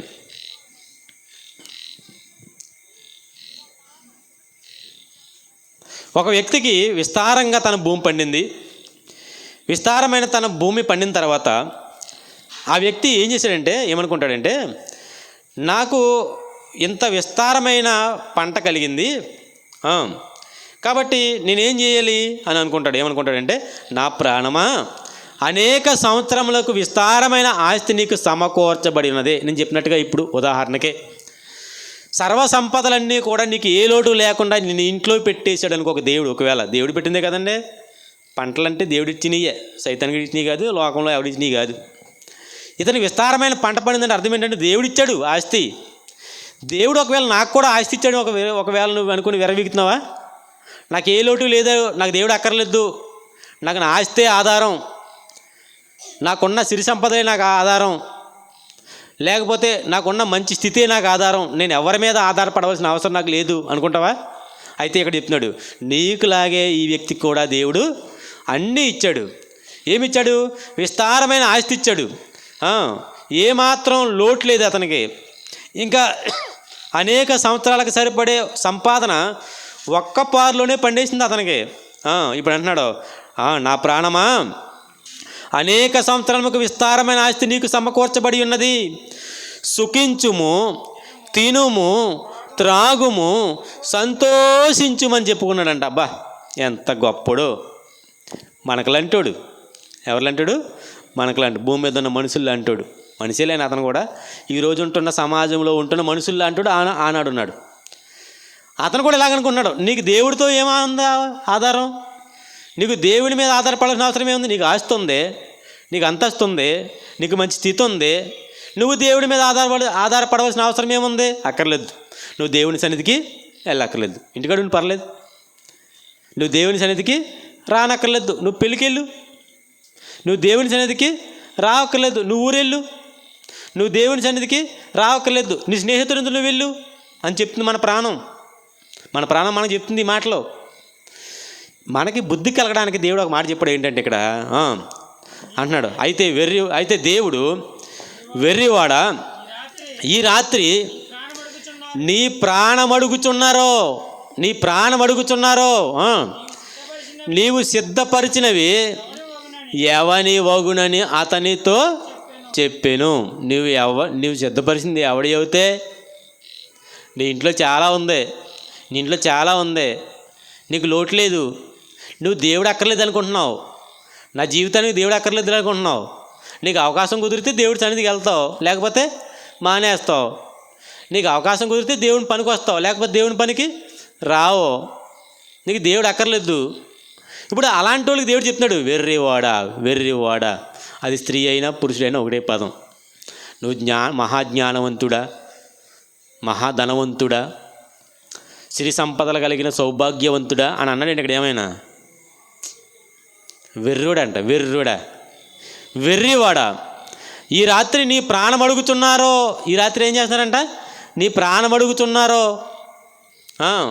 నీవు సిద్ధపరిచినవి ఏమని అవుతాయి, నువ్వు అనేక సంవత్సరాలని ఇలాగ ఇలా అన్నాడు ఎవడో, విన్నారా మీరు, విన్నారా, దీర్ఘం తీయాలంట దానికి, అనేక అంటే ఇలా సాగిపోతుంట, వెళ్ళిపోతుంది అనేక సంవత్సరం, ఇలా అనుకుంటున్నాడు, అనేక దూరం, ఈ సంవత్సరం ఆ సంవత్సరం 2023 25 27 28 35 దాకా సరిపోద్దాడు, ఇలాగా 35 దాకా సరిపోద్ది అన్నాడు. అరే 35 దాకా చూస్తున్నావు నువ్వు, ఈ రాత్రి నీ డెత్ పాయింట్, ఈ రాత్రి నువ్వు చచ్చిపోతావు. ఏం చేస్తావు, నీదంతా ఏం చేసుకుంటావు? అందుకే దేవుణ్ణి ప్రేమించాలి అని చెప్తున్నాను. అందుకే దేవుణ్ణి ప్రేమించాలి. ఎంత చదువుకున్న కీర్తన, మనం ఎన్నో కీర్తన, 18వ కీర్తన 1వ చరణంలో, యెహోవా నా బలమా, నేను నిన్ను ప్రేమిస్తున్నానయ్యా. దేవుణ్ణి ప్రేమిస్తే, మనం దేవుణ్ణి ప్రేమిస్తే దేవుణ్ణి వదిలి ఉండలేము. దేవుని ప్రేమిస్తే దేవుని వదిలి ఉండలేము. మన జీవితాన్ని ఒకసారి చెక్ చేసుకోండి, మనం దేవుని ప్రేమిస్తున్నామా లేదన్న సంగతి మనకే అర్థమైపోద్దండి ఈజీగా. ఇప్పుడు ఉదాహరణకి ఎవరినైనా ప్రేమిస్తున్నారనుకోండి, వారితో మాట్లాడలేకుండా ఉండలేరు, వారిని చూడకుండా ఉండలేరు, వారితో కలిసిమెలిసి ఉండకుండా ఉండలేరు. మరి దేవుణ్ణి ప్రేమిస్తున్నామని చెప్పడానికి కూడా ఈ కోణంలో మనం ఒకసారి సరి చేసుకోవచ్చు, ఆలోచించుకోండి ఒకసారి. మనం దేవుని ప్రేమిస్తున్నామా, లేకపోతే ఇంకేమైనా మనం చేస్తున్నామా, ఇంకా దేన్నైనా మనం ప్రేమిస్తున్నామా?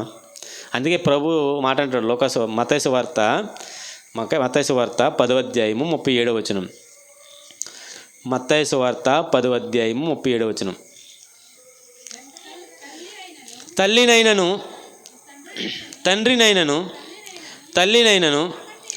నాకంటే ఎక్కువగా ప్రేమించేవాడు నాకు పాత్రుడు కాడు. నాకంటే ఎక్కువగా నువ్వు ఎవరిని బాగానండి, నాకంటే ఎక్కువగా నువ్వు దేన్ని ప్రేమించకూడదు అని చెప్తున్నాడు ప్రభు. మనకేంటంటే ఈ మాటలు ఎక్కువ, అసలు ఎన్నిసార్లు చెప్పిన మాటలు మనకి ఎక్కువేంటి.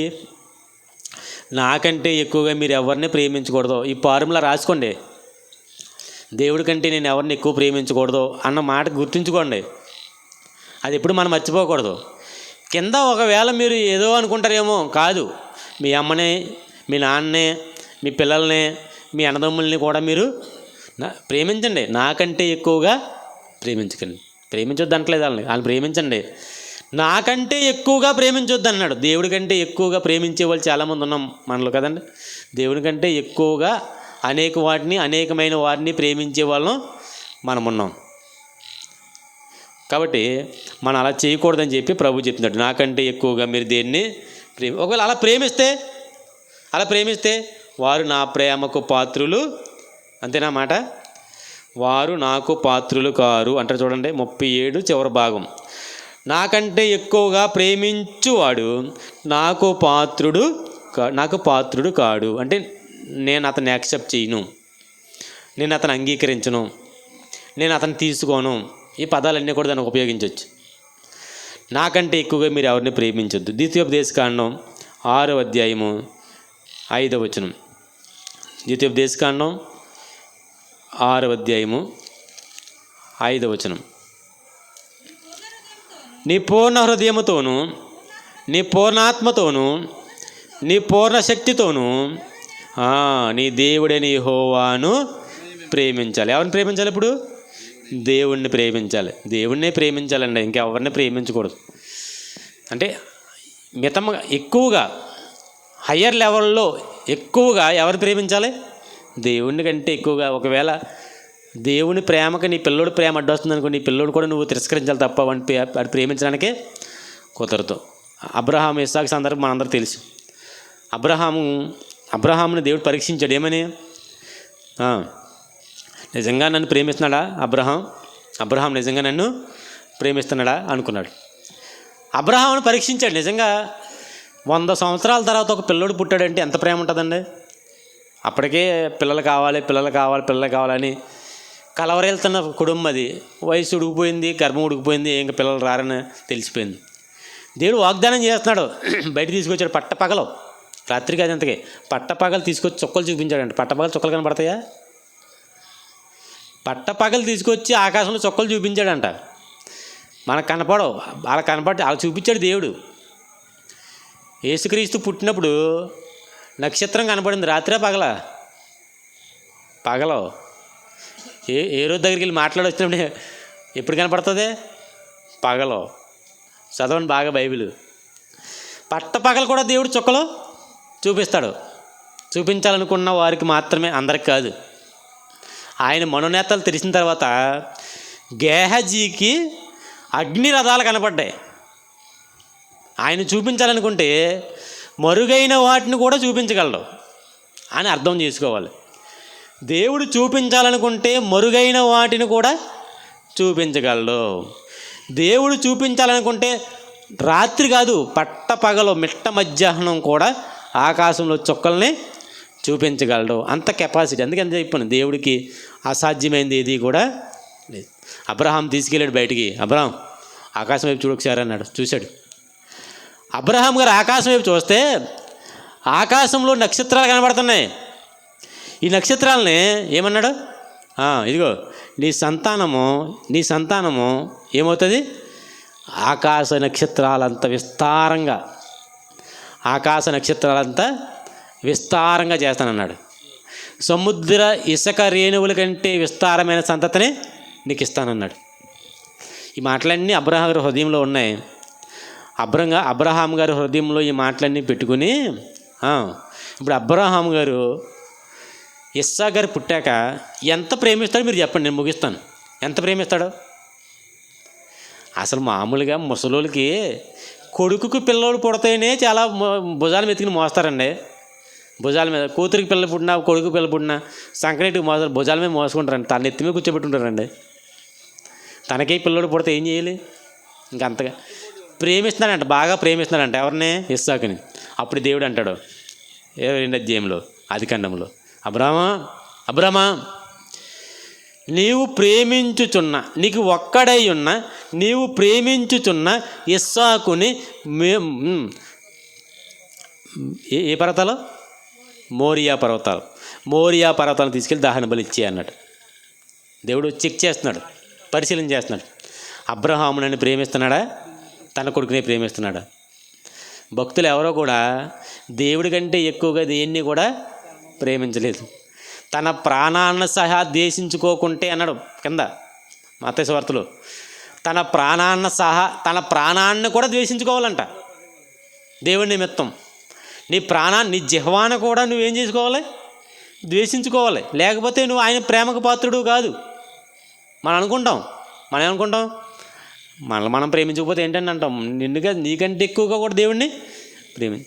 నీ పిల్లలు కాదు, నీ భార్య కాదు, నీ తల్లిదండ్రులు కాదు, నీ అన్నదమ్ములు కాదు, అసలు నువ్వే కాదు, నీకంటే ఎక్కువగా నువ్వు దేవుడిని ప్రేమించాలి. ప్రేమిస్తావా అబ్రహాము అంటే? చూపిస్తాడు ఆయన ఎలా ప్రేమిస్తాడో చూపిస్తాడు. ఆయన ప్రేమించాడు. అబ్రహాము గారు తాను ప్రేమించిన ఇస్సాకు కంటే కూడా ఎక్కువగా దేవుణ్ణి ప్రేమించాడు. అందుకేనండి అబ్రహాం గారు విశ్వాసులు తండ్రి అయ్యాడు. మనం అవిశ్వాసులు అయ్యాం కదండి. మనం అవిశ్వాసులు తండ్రులు, తల్లులు. మన పిల్లలు ఏం విశ్వాసులు కాదు కదా. ఆయన విశ్వాసులు తండ్రి. ఎందుకని? ఆయన దేవుణ్ణి ఏం చేశాడు? ప్రేమించాడు. దేవుని ప్రేమిస్తే మనం ఆయన మీద ఆధారపడతాం. అంతేనా? దేవుని ప్రేమిస్తే మనం దేవుని మీద ఆధారపడతాం. దేవుని ప్రేమించకపోతే దేవుని మీద ఆధారపడతామండి. ఎందుకు ఆధారపడం? దేవుడితో సంబంధమైన, దేవుడితో అనుబంధమైన, దేవుని మీద మనకు కలిగే ప్రేమను బట్టే తప్ప ఒట్టినే ఏముండదు. కాబట్టి మనం దేవుణ్ణి ప్రేమించాలి. మొదటిది దేవుని మీద ఆధారపడాలి. మొదటిది దేవుణ్ణి ప్రేమించాలి, తర్వాత దేవుని మీద మనం ఆధారపడాలి. అలా జరగని జీవితం వేస్ట్ అండి. ఎందుకు పనికిరాదండి. ఈ లోకంలో మొదాములు చచ్చిపోయారు. అంతెందుకు, పెద్ద మొదాములే చచ్చిపోయారు. చాలామంది మట్టిలో కలిసిపోయారండి. ఓడూరులోన గొప్పోళ్ళు అనుకున్న వాళ్ళు ఎంతోమంది ఓడూరులో మట్టిలో కలిసిపోయారండి. వాళ్ళకంటే గొప్పడు నువ్వు దేవుడి మీద ఆధారపడకుండా వెళ్ళిపోతావు అనుకుంటున్నావు. ఎక్కడికి వెళ్ళిపోతావు? నీ బతుకి ఎక్కడికి వెళ్ళిపోతావు? నీకులాగే బతికి చచ్చిపోయిన చాలామంది ఉన్నారు లోకంలో. నీకులాగే దేవుడు విసర్జించి చచ్చిపోయిన చాలామంది ఉన్నారు. కానీ వారికి ముందు గతి నిరీక్షణ లేదు. వారికి ఏముంది? వారికి ఏం లేదు, నిరీక్షణ లేదు. నీకు నాకైతే నిరీక్షణ ఉంది. అందుకంటాడు, నిరీక్షణ లేని ఇతరుల వరి మీరు దుఃఖపడకుండా నిమిత్తం అంటాడు. మీరు దుఃఖపడద్దు, ఎందుకంటే చచ్చిపోయినోడు క్రీస్తునందు మృతి పొందాడు. మనం చచ్చిపోయే సమయానికి మనం క్రీస్తు మీద ఆధారపడి ఆయన ఎందుకు చచ్చిపోతే నీ జీవితానికి డోకా లేదు. ఇక్కడ 60 తర్వాత ఎంతో మనం చెప్పలేము. యేసుప్రభు చచ్చిపోయి ఈ రోజుకి 2000 సంవత్సరాలు అండి. 2000 సంవత్సరాలు ఆయన లేడా? మనం చెప్పిన అక్కడ ప్రసంగం మీకు గుర్తుంది లేదు? ఉనికుంది. చచ్చిపోయిన తర్వాత కూడా మనిషికి ఉనికుంది. 1000 సంవత్సరాల క్రితం చచ్చిపోయిన వాళ్ళు వచ్చి మనకు కనపడ్డారు సందర్భాలు ఉన్నాయని బైబిల్లో ఉన్నారు. వారు ఎక్కడికే వెళ్ళిపోలేదు. ఈ లోకంలో సుఖ సంతోషాలు శాశ్వతం కాదు. పేర్లు ధన ఘనతలో శాశ్వతం కాదు. ఏది శాశ్వతం కాదు. ఈ లోకంలో దేవుడే శాశ్వతం అనుకుంటే నీకు ఈ లోకం తర్వాత మరొక మంచి జీవితం ఉంటుంది. లేకపోతే అందరిలాంటి జీవితమే నీది కూడా. ఈ లోకంకి వచ్చి ఏం ఉపయోగం నీ వల్ల? ఈ లోకంకి వచ్చిన తర్వాత నీ వల్ల ఏం ఉపయోగం? అసలు నీ వల్ల నీకే ఉపయోగం లేకుండా పోద్ది ఆఖరికి. ఇలాగే బతికేసావు అనుకో, మళ్ళీ చెప్తున్నాను జాగ్రత్తగా వినాలి. ఇలాగే బతికి చచ్చిపోయారనుకో, నీ జీవితం నువ్వు జీవించిన జీవితం నీకే ఉపయోగం అవుతుంది. నీ పిల్లలకి, నీ భార్యకి, నీ భర్తలకి తర్వాత పక్కన పెట్టండి, అసలు మీకే పనికిరాదు. అర్థమవుతుందా? అందుకే దేవుని విసర్జించొద్దు. ఒకవేళ దేవుని విసర్జించామా మన జీవితం ఏం లేదు, భయంకరం. దేవుని విసర్జిస్తే మన జీవితం భయంకరం. ఈరోజు బాగానే ఉంటుందండి, తెల్లారుతుందండి, మనకి మళ్ళీ చంద్రాడుతుంది, బాగానే ఉంటుందండి. రోజులు బాగానే గడిచిపోతాయండి. చచ్చిపోయేదాకా రోజులు బాగానే గడిచిపోతాయండి. చచ్చిపోయిన తర్వాత ఉంటుందండి అసలు జీవితం. అసలు జీవితం చచ్చిపోయి ఉంటుందండి. మీకేం అర్థం కావట్లేదండి. మాకేం పిచ్చే ఏంటండి మేము అలా బతకడానికి? ఏం తక్కువ? ఏం లేదు ఎక్కడ సంతోషించడానికే. దేవుడిని విడిచిపెట్టి మేము సంతోషించలేమా? ఎందుకు మాకు ఈ ప్రాకులాట? అర్థమయ్యాడు కాబట్టి దేవుడు అర్థమయ్యాడు కాబట్టి, అంతే కదా. లేకపోతే అందరిలాగే మేము బతకలేమా? బతకగలం. తినుము తాగుము సంతోషించమని ఆ మాటలు మనకు తెలియవా? తినలేమా? దాచుకోలేమా? తినలేమా? సంతోషంలో తిరగలేమా? తాగలేమా? ఎందుకు అన్ని మానుకులు ఎందుకు దేవుడి మాటలు చెప్పాల్సి వస్తుంది? దేవుడి కోసం బతకాల్సి వస్తుంది. పరిగెట్టవలసింది ఎందుకండి? ఎందుకు పరిగెట్టాలి? ఇన్ని పనులు మానుకొని దేవుడి సన్నిధికి చేతకాక దేవుడి మీద ఆధారపడిపోతే ఇది బతుకు లేదనా? ఇక్కడ దేవుడి మీద ఆధారపడకపోయినా బతుకు సాగిపోద్ది. ఇక్కడ మనం దేవుడి మీద ఆధారపడ్డామా, మనం చచ్చిపోయిన తర్వాత మన జీవితం బాగుంటుందండి. నువ్వు దేవుడి మీద ఇక్కడ ఆధారపడలేదా, నీ జీవితం సర్వనాశనం, ఎందుకు పనికిరాదు. అర్థం చేసుకోండి. మనం దేవుడిని ప్రేమించాలని మీకు తెలియజేస్తూ, మరి ముఖ్యంగా ఆయన మీద ఆధారపడాలని మీకు తెలియజేస్తూ, ఒక పిల్లలు ఎలాగైతే తల్లిదండ్రుల మీద ఆధారపడతారో, మనందరికీ తండ్రి ఎవరో? దేవుడే తండ్రి. కాబట్టి మనం దేవుడి మీద ఆధారపడాలి. మాకు దేవుడు తండ్రి కాదండి అనుకుంటారా? సరే, మీ ఇష్టం, దేవుడి మీద ఆధారపడద్దు. కానీ దేవుడు నాకు తండ్రి అనుకున్నావా, నువ్వు ఖచ్చితంగా దేవుడి మీద ఆధారపడాలి. అట్టి భాగ్యం దేవుడు మనందరికీ అనుగ్రహించిన కాక. ప్రార్థన చేద్దాం. ప్రేమ గల ప్రభువా, కృప కలిగిన తండ్రి, మీ ఘనమైన ఉన్నతమైన నామానికి వందనాలు చెల్లించుకుంటున్నాం ప్రభువా. ఇంతవరకు మీ సహాయం మాకు అనుగ్రహించారు ప్రభువా. మీ మాటలు మాకు తెలియజేసినందుకు వందనాలు చెల్లించుకుంటున్నాం ప్రభువా. మా దేవ, మీ మీద ఆధారపడాలని, మిమ్మల్ని ప్రేమించాలని ఎన్నో విలువైన మాటలు మాకు తెలియజేసినందుకు వందనాలు చెల్లించుకుంటున్నాం ప్రభువా. చివరికి మా అనుదినాహారం మేము తినాలన్నా మీ మీద ఆధారపడాలి. అంత గొప్ప స్థితిని మాకు అనుగ్రహించారు. మీకు వందనాలు చెల్లించుకున్నాం. అవును ప్రభువా, అంత గొప్పగా మీ మీద ఆధారపడాలని మాకు నేర్పించారు. ఆహారం తినడానికి కూడా మేము ఆధారపడాలి అని మాకు యేసుక్రీస్తు వారు నేర్పిన ప్రార్థన ద్వారా మాకు తెలియజేశారు. అవును ప్రభువా, ఆహారం అంటే మాదే ఉంది, కానీ దాన్ని తినడానికి ఆరోగ్యం, ఆయుష్ను ఇవ్వవలసిన వాడివే ప్రభు. ఈ దినం మా గృహాలకు వెళ్తాం, ఆహారం తినాలి. మీరు ఇక్కడతో మా జీవితాన్ని అంతమొందిస్తే భక్తిహీనులకు ఆధారం ఏది అని మీరు మాట్లాడారు యోబు గ్రంథంలో. నీతిమంతులకి నిరీక్షణ మీరే ఆధారం ప్రభా. మా ఆహారం నేడు మాకు దయచేయము అని ఎంతోమంది భక్తులు ఈనాటికి ప్రార్థన చేస్తున్నారు. అవును ప్రభా, వారందరూ మీ మీద ఆధారపడిన వారు కాబట్టే ఆ మాట మాట్లాడగలుగుతున్నారు. మీకు వందనాలు చెల్లించుకుంటున్నాం ప్రభా. ఈ సమయంలో మేము కూడా మీ మీద ఆధారపడడానికి సహాయం చేయండి. ముఖ్యంగా మిమ్మల్ని ప్రేమించాలని మాకు తెలియజేశారు. అబ్రహాం గారు మిమ్మల్ని ఎలా ప్రేమించాడు, భక్తులందరూ మిమ్మల్ని ఎలా ప్రేమించారు అనే విషయాలు మేము చూసాం. అలాగే ప్రభా, మేము కూడా మిమ్మల్ని ప్రేమించడానికి సహాయం చేయండి. లోకంలో భార్య, పిల్లలు, బిడ్డలు, అలాగే ప్రభా మరి భర్త, బంధువులు అవే, అలాగే ప్రభా మా జీవనోపాధులు నైనా స్నేహితులు, బంధువులు, ఇలా ప్రభా ఎందరి మీద ఆధారపడుతున్నాం, ఎందరినో ప్రేమిస్తున్నాం కానీ మిమ్మల్ని ప్రేమించలేకపోతున్నాం. మమ్మల్ని క్షమించండి. మేము మీ వైపు తిరిగే భాగ్యాన్ని ఇవ్వండి. మిమ్మల్ని ప్రేమించాలి, మీ మీద ఆధారపడాలి, మాకు సహాయపడండి. ఏ రీతిగా మీ పిల్లల్ని మేలుకొల్పాలో తండ్రి మీ వాక్యాల ద్వారా, అలాగే ప్రభా మీరే హృదయ గద్దింపుల ద్వారా వారిని మేలుకొల్పండి, కృప చూపించండి. మంచి స్థితి రానున్న కాలంలో వీరికి కలగాలంటే ప్రభా మరి ఈ లోకంలో 60, 70 ఏళ్ళు, 80 ఏళ్ళు ఈ లోకంలో జీవించిన తర్వాత ఈ లోకాన్ని ఎవరైనా విడిచిపెట్టవలసిందే, మరణం అందరికీ వచ్చినని మీరు సెలవిస్తూ వచ్చారు. అవును మా ప్రభువా, ప్రతి ఒక్కరూ ఈ లోకం నుంచి విడిచి వెళ్ళిపోవలసిందే. అనేక మంది మాకు ముందు కొమ్ములు తిరిగిన వారు అనేక మంది వెళ్ళిపోయారు. పేరు ప్రఖ్యాతలు కలిగిన వారు, ధన సంపదలు కలిగిన వారు, నాయన ఏమైనా చేయగలిగిన సమర్థులు అందరూ ఈ లోకాన్ని విడిచిపెట్టి వెళ్ళిపోయారు. మేమెంతటి వారు ప్రభు, మేము వెళ్ళిపోవాలి. కానీ వారు ఎవరో మీ మీద ఆధారపడలేదు, వారికి మంచి ఉనికి లేదు అని మేము తెలుసుకుంటున్నాం. అవును ప్రభు, మీ మీద ఆధారపడి మీ యందుండి మృతి చెందితే, మేము చచ్చిపోయేంత వరకు మీ మీద ఆధారపడి ఉంటే నాయన మాకు మంచి గతి ఉంటుంది. మా కోసం ఎవరు దుఃఖపడిన అవసరం లేదు, మేము కూడా మరి లోకంలో దుఃఖపడిన అవసరం లేదు. అట్టి భాగ్యం తండ్రి మాకు అనుగ్రహించిన వందనాలు చెల్లించుకుంటున్నాం.